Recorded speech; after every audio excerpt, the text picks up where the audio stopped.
नमस्ते sir. Please sit down. धन्यवाद। Sunil ji, yes अपने बारे में थोड़ा बताएंगे सर। कि आप कहाँ से हैं, आपने क्या किया है, आपके परिवार में क्या क्या कौन कौन है, क्या आपके रिलेशनशिप्स हैं, उनके बारे में थोड़ा बताइए। सर मेरा नाम सुनील है, मैं राजस्थान के पाली जिले का निवासी हूँ। मैंने उच्च माध्यमिक स्तर तक की शिक्षा स्थानीय स्तर पर ग्रहण की है और महर्षि दयानंद सरस्वती विश्वविद्यालय अजमेर से स्नातक परीक्षा उत्तीर्ण की है। वर्तमान में सिविल सर्विसेज की तैयारी कर रहा हूँ। मेरे घर में मेरे अलावा मेरी दादी जी, मेरी माता जी और मेरी सिस्टर है। और पिताजी? Is no more. No more. अच्छा, तो ये बताइए पहले तो ये जो आपका जो परिवार का है, तो क्या आपकी अभी भी जॉइंट फैमिली है? आपके भाई जो आपने बताया वो आपसे बड़े हैं, छोटे हैं? No sir. भाई है नहीं, बहन जो हैं? Joint family. जॉइंट फैमिली है।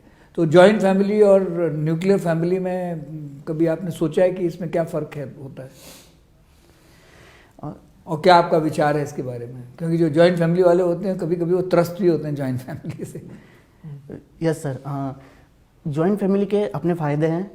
आपसी सदस्यों के मध्य आपसी एकता, एक दूसरे को समझना, मुसीबत के समय एक दूसरे के काम आना इत्यादि इसके गुण हैं। तो वहीं एकाकी परिवार के भी अपने फ़ायदे हैं। व्यक्तिगत स्वतंत्रता, महिलाओं को अपेक्षाकृत आगे बढ़ने के अधिक अवसर, सामाजिक रूढ़ियाँ इत्यादि कम होना, वो एकाकी परिवार के अपने फ़ायदे हैं। साइकोलॉजिकल बिल्डअप के बारे में आपका क्या ख्याल है? जो joint family versus nuclear family में psychological growth of a person, उसके बारे में आपका क्या विचार है? सर मेरे विचार से यद्यपि संयुक्त परिवार में कुछ मनोवैज्ञानिक रूप से कुछ समस्याएं हो सकती है, जैसे थोड़ा दबाव में रहना, एक दूसरे के प्रति संकोच का भाव रखना, थोड़ा जो मनोवैज्ञानिक विकास को बाधित कर सकता है। लेकिन मेरे विचार से यह न केवल भारत की ग्रामीण स्थिति, भारत की ग्रामीण समस्याओं को दूर करने का एक अवसर भी हो सकता है। इसी समस्या में हम संभावनाएं भी ढूंढ सकते हैं। समस्याओं को दूर करके, चाहे वो हमारी आर्थिक स्थिति हो, सामाजिक स्थिति हो, हमारी संस्कृति, इन सभी में।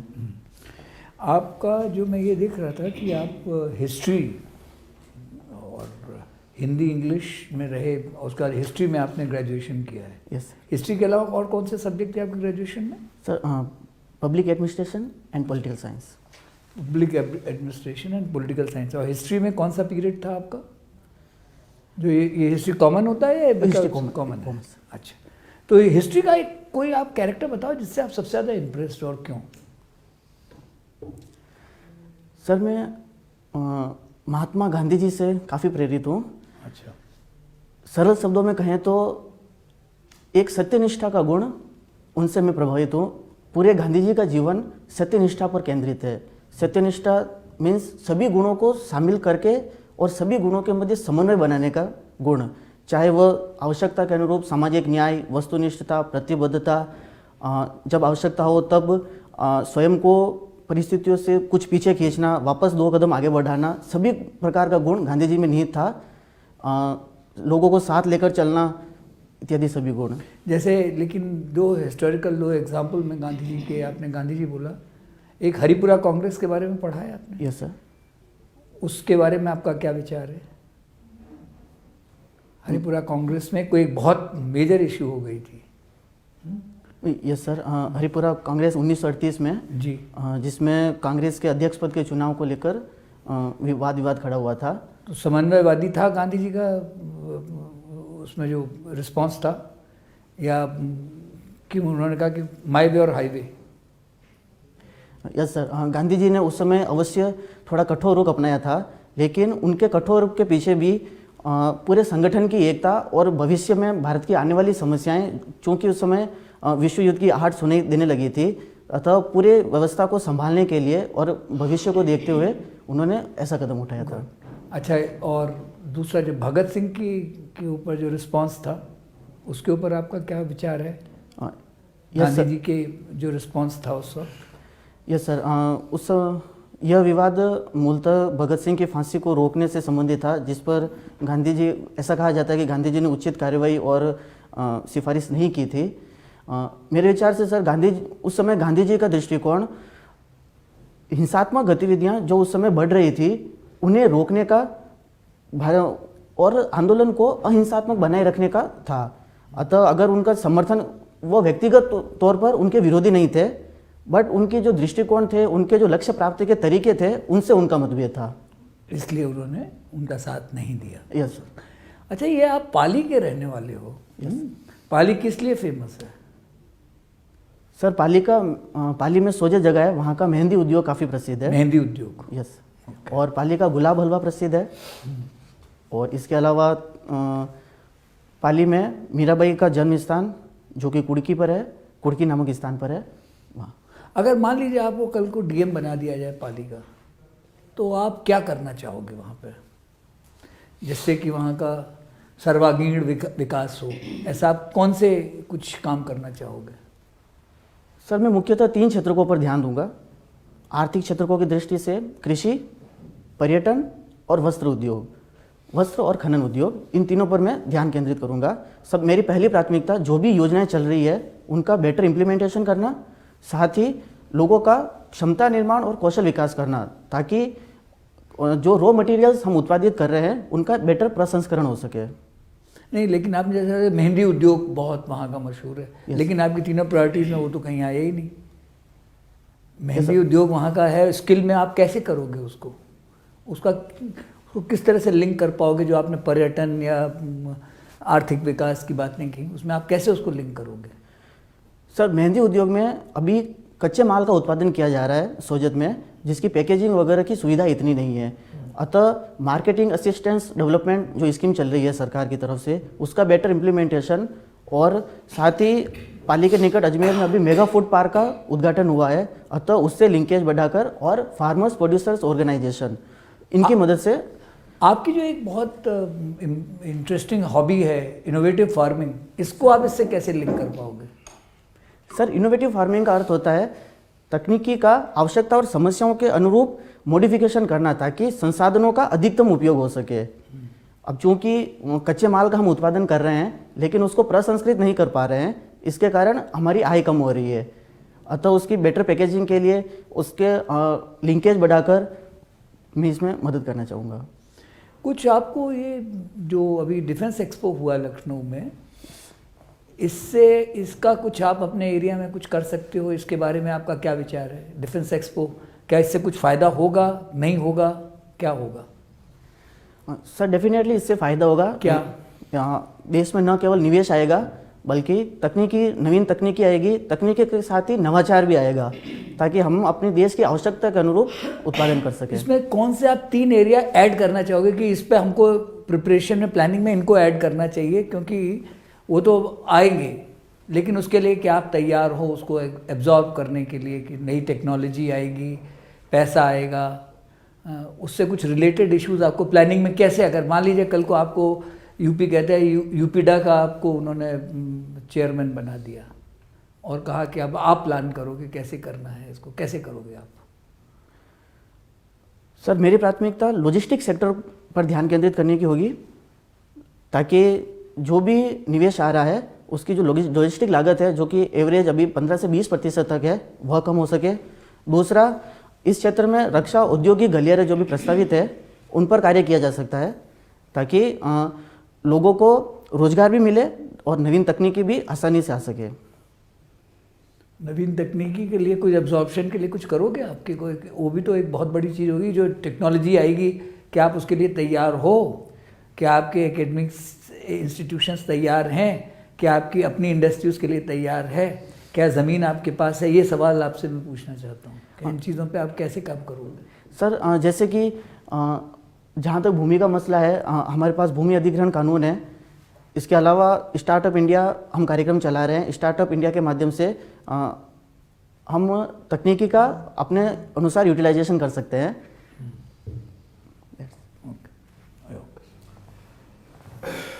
सुनील,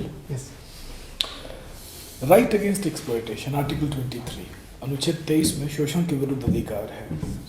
तो शोषण की क्या परिभाषा है इसमें? सर स्पेसिफिक अनुच्छेद 23 के अनुसार वैसे भी बता सकते हैं शोषण की क्या परिभाषा है? सर व्यक्ति की इच्छा और सहमति के बिना उससे करवाया गया ऐसा कार्य जो उसके शारीरिक मानसिक विकास को बाधित करता है। ये शोषण है। यस।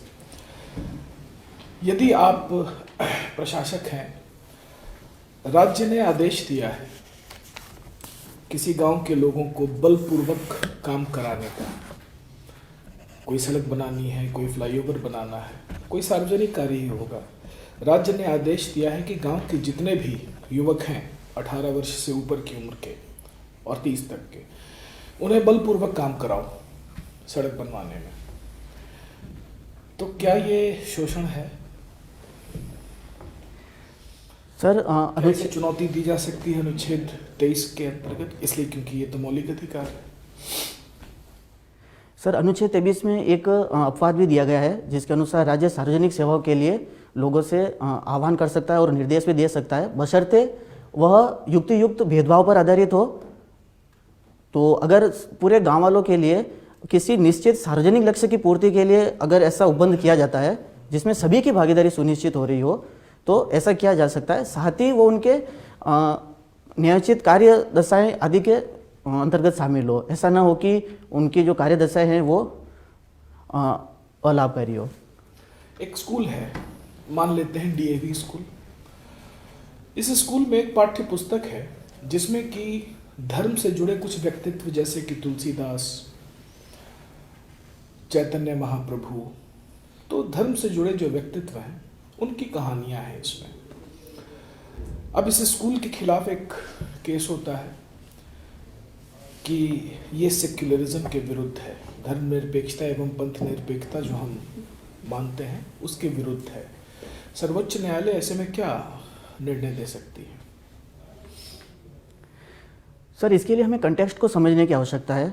जहाँ तक चैतन्य महाप्रभु अथवा तुलसीदास जी का जो संदर्भ उसमें दिया गया है, अगर वह नैतिकता पर आधारित है, जीवन में गुणों पर आधारित है कि मानवीय जीवन कैसा होना चाहिए और हमारे लक्ष्य किस प्रकार के हो, अगर इस प्रकार का उसमें वर्णन किया गया है तो मेरे विचार से हो सकता है कि सुप्रीम कोर्ट इसे कैरी ऑन करे, क्योंकि वो किसी धर्म की वृहद परिभाषा जिसे हम धर्म को जीवन का एक अंग मानते हैं, जिसमें व्यक्ति के विकास आदि का लिंक होता है, न कि धर्म जिसे कि हम पंथ के रूप में स्वीकार करते हैं जो एक समुदाय विशेष का होता है जिसमें अलौकिकता, मोक्ष, कर्मकांड इत्यादि का उल्लेख होता है।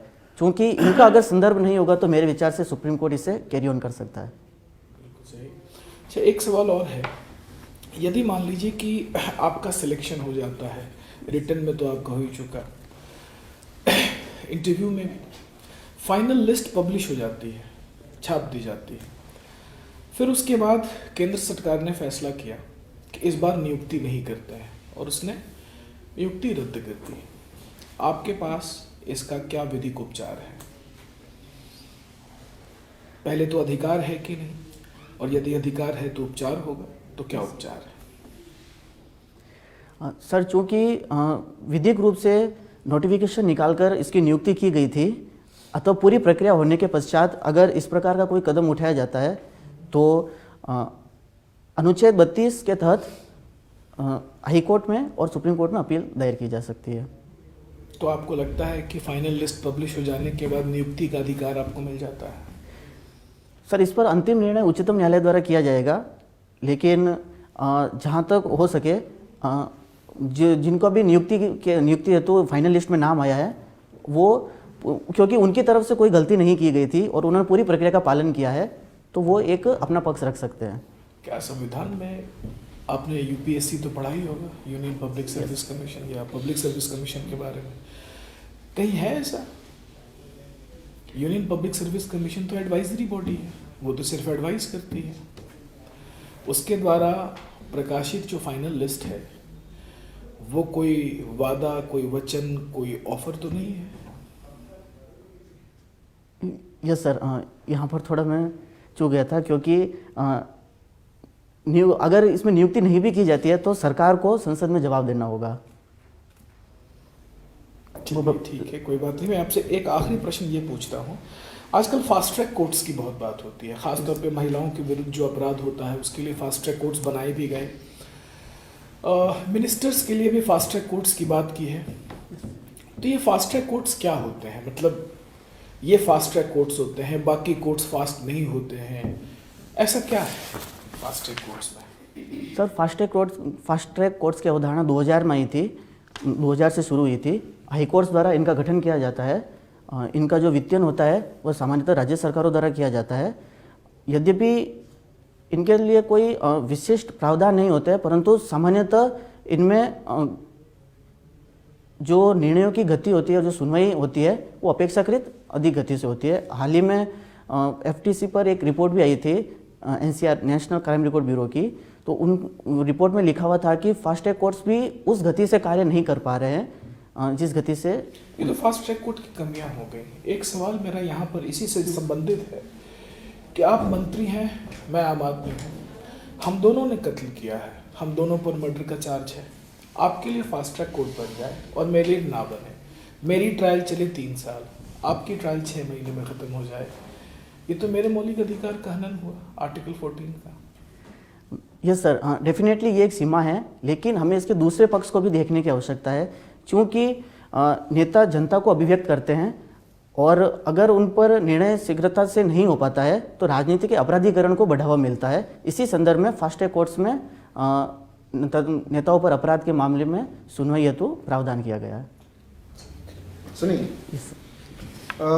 आपने सत्यनिष्ठा की बात की, तो मैं जरा, मेरे पास 3 टर्म मेरे दिमाग में आ रहा है, ऑनेस्टी, इंटीग्रिटी और प्रोबिटी। इन दोनों में क्या अंतर है, कैसे इसको अलग करेंगे, या तीनों में से आप क्या हैं? सर, अगर तीनों के बीच डिफरेंसेस की बात करें तो सत्यनिष्ठा एक व्यापक शब्द है जो प्रोबिटी और ईमानदारी, ऑनेस्टी, इन दोनों को शामिल करते हुए चलता है। ईमानदारी का अर्थ है जैसा हम सोचते हैं हम उसी के अनुरूप कार्य करें।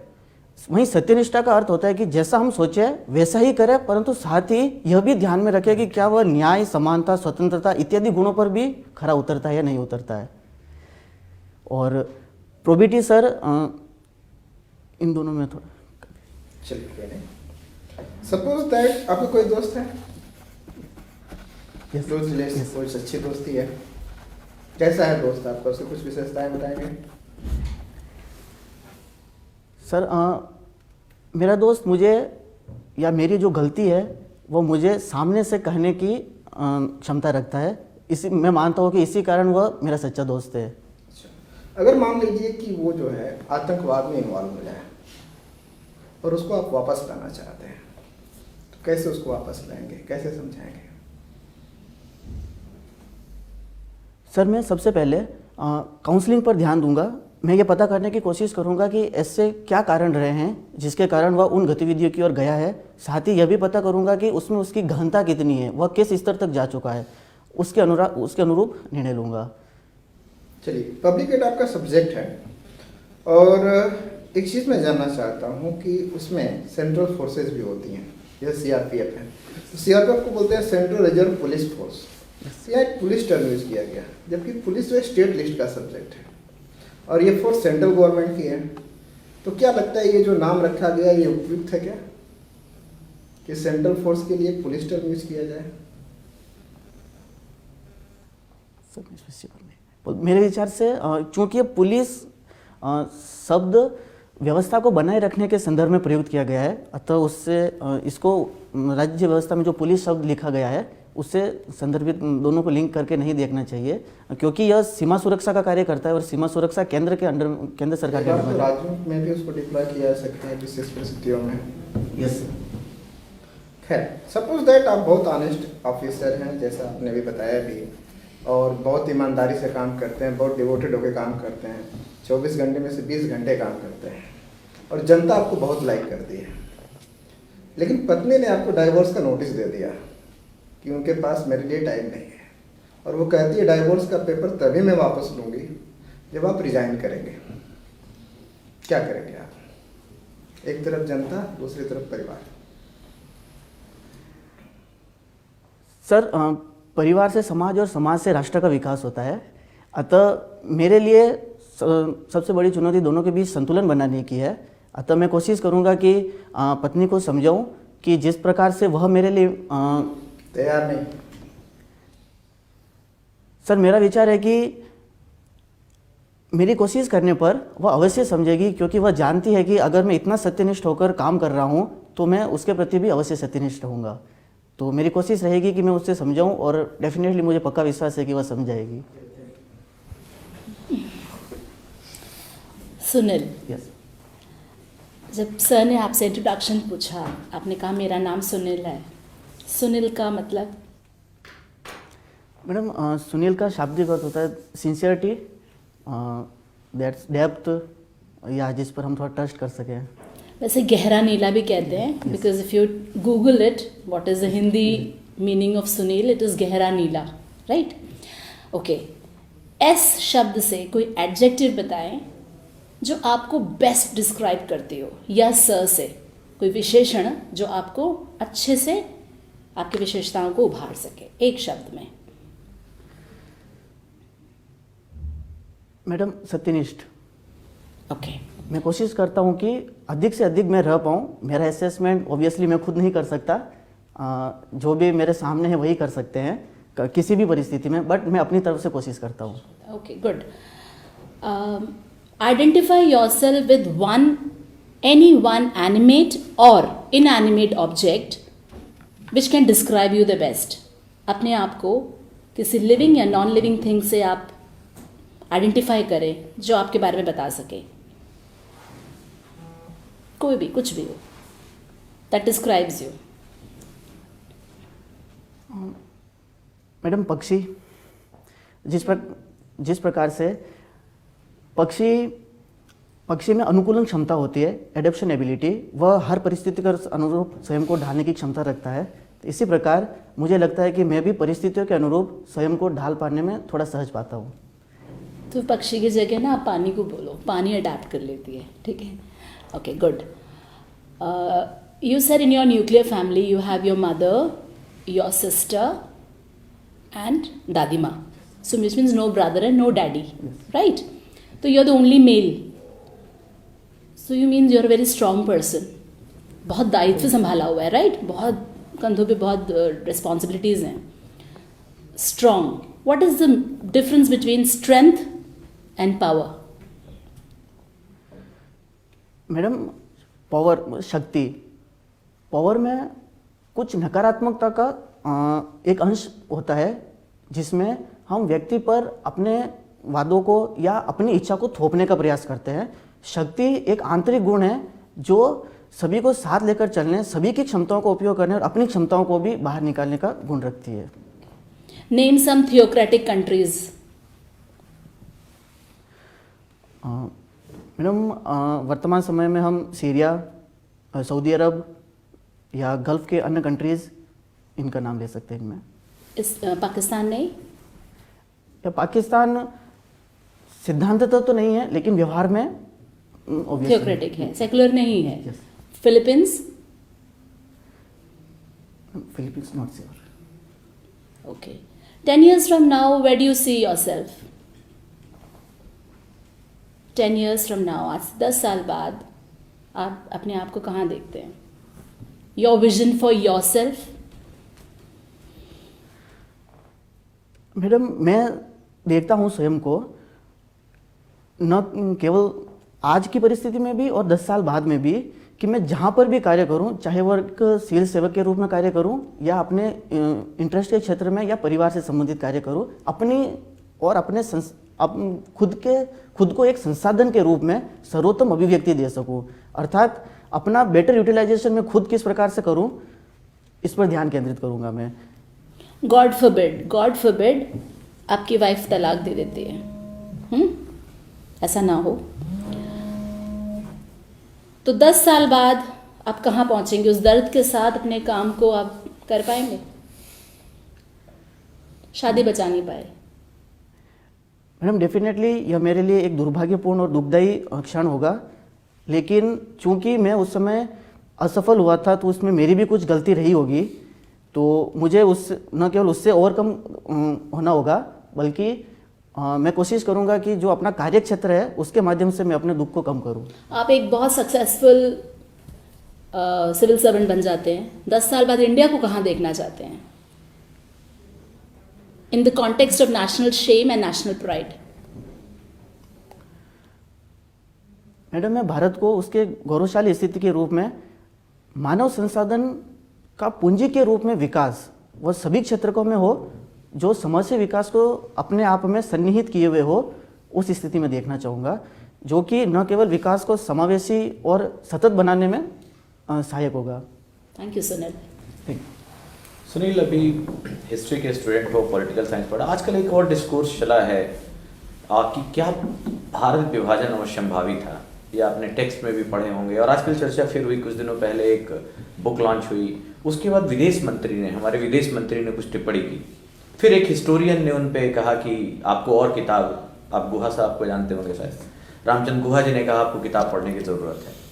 इस डिस्कोर्स के बारे में और इस बात को लेते हुए आपको क्या लगता है, क्या भारत का विभाजन ही एकमात्र हल था?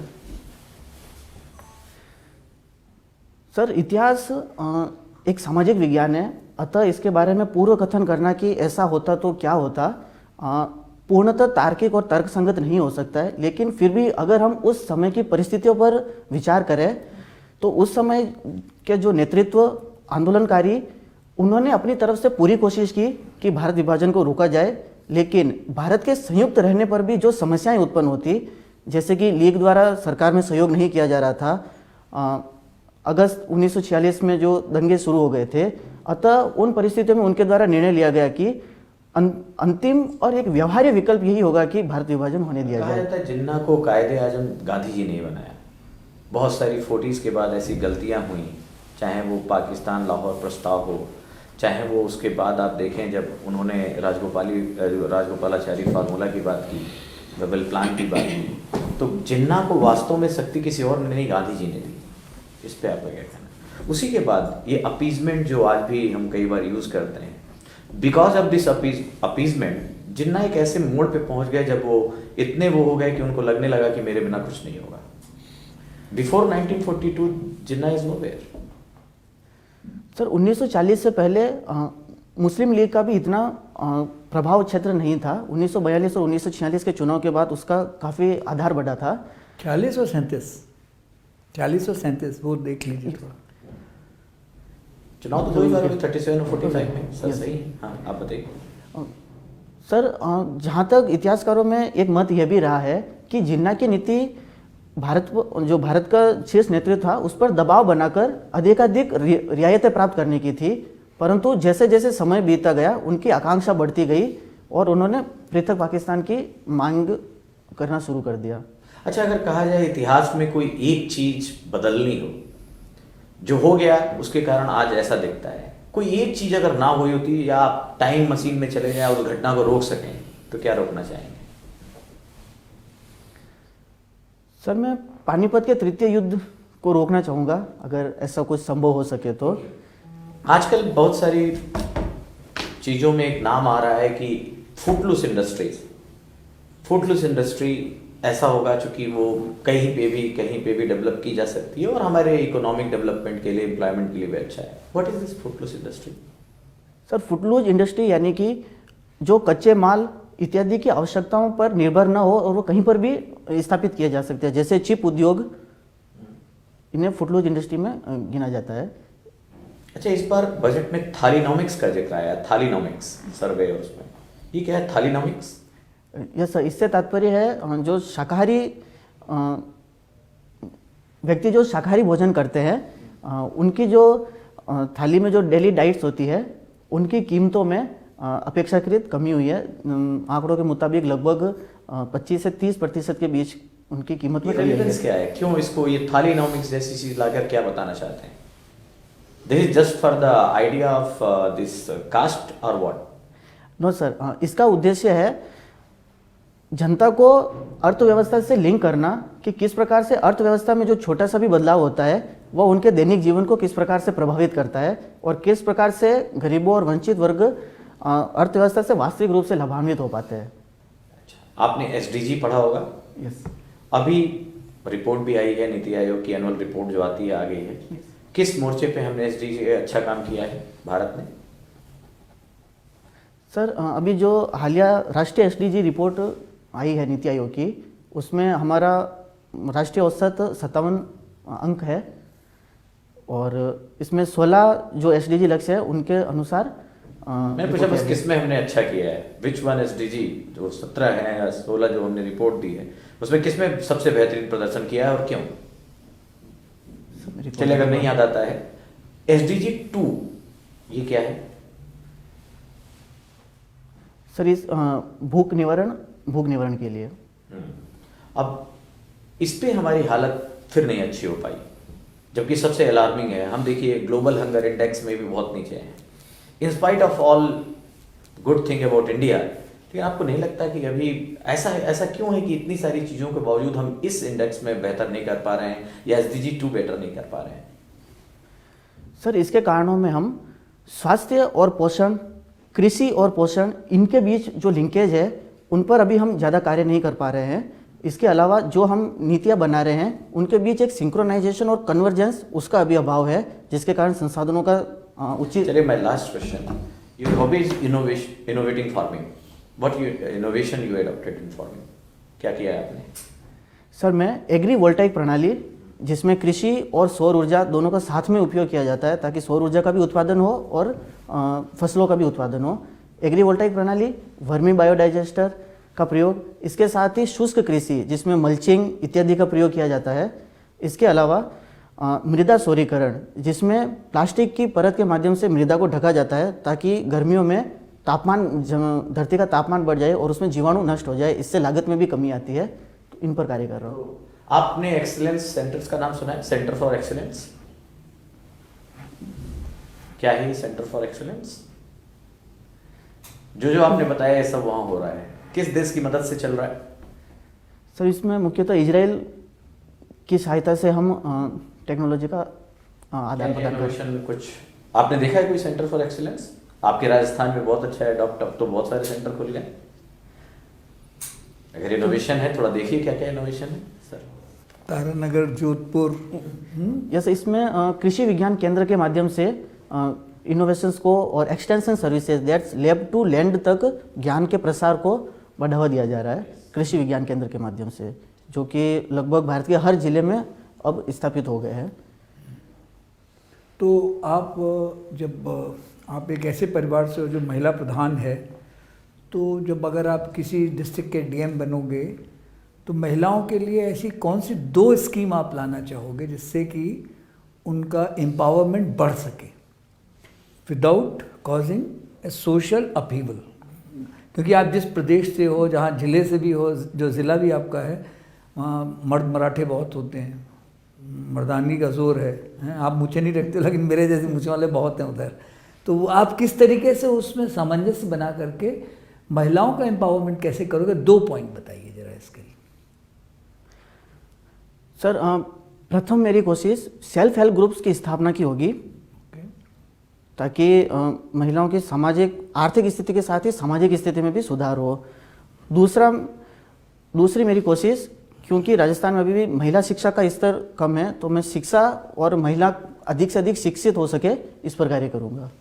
शिक्षा और इसके ऊपर, लेकिन इससे कोई, वो हमने बोला कि सोशल अपीवल तो नहीं होगा। शिक्षा जब बढ़ेगी तो वो जो सरपंच पति नहीं बन पाएंगे, फिर वो फैमिली में झगड़ा तो नहीं होने लगेगा? नो सर, उसको कैसे आप हैंडल करोगे? मेरे विचार से सर यही समस्या हमारे लिए एक संभावना है, ताकि पुरुष और महिला दोनों एक ही मंच पर आकर कार्य कर सके। इससे हो सकता है कि आरंभिक रूप से कुछ समस्या आए व्यवहार में, क्योंकि पुरुषवादी सोच को थोड़ा विद्रोह होने में समय लग सकता है, लेकिन आगे की जो भी योजनाएं होगी या जो भी वर्तमान के कानून है या वैवाहिक हिंसा, पारिवारिक हिंसा के जो भी रूप है, उनको कम करने में डेफिनेटली मदद मिलेगी। एंड मेरा लास्ट क्वेश्चन ये है कि आप जो मान लीजिए गॉड फॉरबिड्स कि अगर कहीं मुश्किल से अगर आपका इसमें सिलेक्शन नहीं होता है, तो आप क्या करना चाहोगे?